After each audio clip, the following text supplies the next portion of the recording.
Gayatri home गार्डनमध्ये आपणा सर्वांचे स्वागत आहे। आज आपण पाहणार आहोत की मी ऑनलाईन ग्रो बॅग बनवल्या आणि आता मला त्या जमवलेल्या कचऱ्यापासून पूर्ण ग्रो बॅग भरायच्या आहेत। आज कचऱ्याने मागच्या महिन्यामध्ये म्हणजे पूर्ण फेब्रुवारीमध्ये मी अशोकाचे पत्ते माझ्या बाहेरील अंगणात शेजारच्याकडे म्हणजे त्यांच्या अंगणामध्ये एक झाड आहे अशोकाचे आणि त्याचे पानं खूप गळत आहे।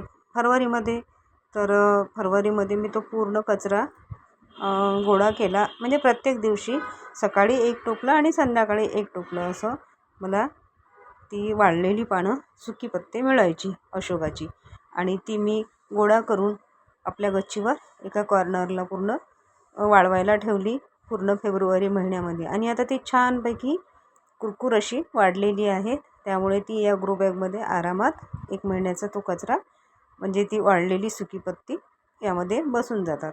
ह्या ग्रो बॅग मी ऑनलाईन बोलवल्या आहेत आणि ह्या 9 इंचच्या छोट्या ग्रो बॅग आहेत ज्यामध्ये पालक छानपैकी लावता येते। या 10 ग्रो बॅगमध्ये मला पालक लावायची आहे आणि ह्या आज मी भरणार आहे। आज संडे थोडं दुपारला सुटीचं वर्क, त्यामुळे म्हटलं आज हे काम करून घ्यायचं।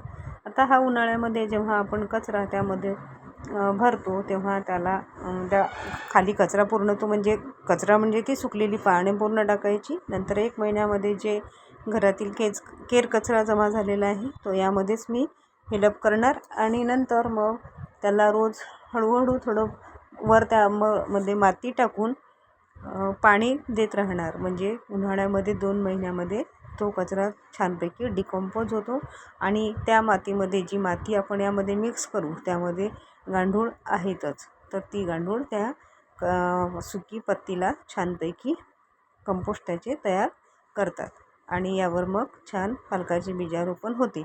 पण मी बीजारोपण आत्ताच करणार आहे कारण की ह्या ग्रो बॅग भरल्यानंतर ह्यावर वरून थोडं माती टाकली आणि त्यावर जर आपण पालकाचं बीज लावलं आणि हळूहळू डेली थोडं थोडं जर पाणी घालत राहिलं तर त्या कचऱ्याला ओलावा पण मिळतो, पाणी पण मिळतं आणि वर आपल्याला पालक पण मिळत राहतो। अशा प्रकारे मी माझ्याकडील कंपोस्ट तयार करते जे कचऱ्यापासून बनवते ते आणि छानपैकी घरीच ऑर्गॅनिक भाजीपाला काढणे सुरू करते। तर माझ्या या आजच्या सुट्टीचं वर्क हे बघा, या ग्रो बॅग सोबतच मला इंडियन टुलिप्सची 2 बीज पण मिळालेली आहेत जे मी पावसाळ्यामध्ये आता त्याचं बीजारोपण करेल। आणि ही बघा, ही झाली आता सकाळच्या झाडझुडीनंतरची जी गोळा झालेली पत्ती आहे ती आता ही दिवसभर छानपैकी वाळली आणि आता दुपारच्याला हा कचरा मी भरत आहे। म्हणजे हा झाला आजचा। असा मला डेली सकाळ संध्याकाळ 2 टोपले कचरा मिळतो, तो मी जमा करत राहते आणि गच्चीवरील एका कॉर्नरला तो सुकवते। त्यामुळे आता वरील जी पानं आहेत गच्चीवरती पण अशीच छानपैकी याहीपेक्षा अधिक सुकलेली आहेत आणि ती आता बारीक करून घेतली अशी आणि त्या ग्रो बॅगमध्ये भरली की ही खूप म्हणजे खूपच छान कंपोस्ट याचं तयार होते। यामध्ये थोडं शेण, माती, घरातील पालापाचोळा, आणखीन काही आपलं व्हेजिटेबल्सचे जे रॉ मटेरियल निघतात ते, केर कचरा, दुकानातील कागद असं मी यामध्ये टाकणार आणि वरून माती घालणार आणि मग पालकाचं बीजारोपण करणार। छानपैकी मला याच महिन्यामध्ये एका महिन्यातच जवळपास 1 ते 2 वेळा पालक काढायला मिळतं आणि सोबतच हे कंपोस्ट छानपैकी तयार होतं।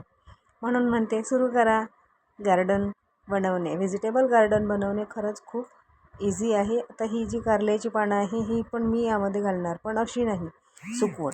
याला सुकवल्यानंतर याचे छानपैकी बारीक अशी पावडर करायची आणि ती त्या मातीमध्ये मिक्स करायची, कारण हे एक आपल्याला अँटीफंगल म्हणून हे काम करतात। ही जी पानं आहेत ही अँटीफंगल म्हणून त्या कचऱ्यामध्ये काम करतात। म्हणजे त्या कंपोस्टला मग या कंपोस्ट हे छानपैकी कंपोस्ट बनते आणि यावर लावलेले जे बीज असते त्याला कुठल्याही प्रकारचं कीड लागत नाही। अशी कारल्याची पाने आणि कडुलिंबाची पाने यामध्ये घातली तर ते आणखीनच कंपोस्ट छानपैकी होतं। अधूनमधून मी त्याला ताक आणि गूळ याचं मिश्रण पण देते आणि माझं बायो एन्झाईम तर वर्षभर करणं सुरूच राहते, ते पण मी या मातीमध्ये मिक्स करते। ओके, बाय, भेटूया नेक्स्ट व्हिडिओ।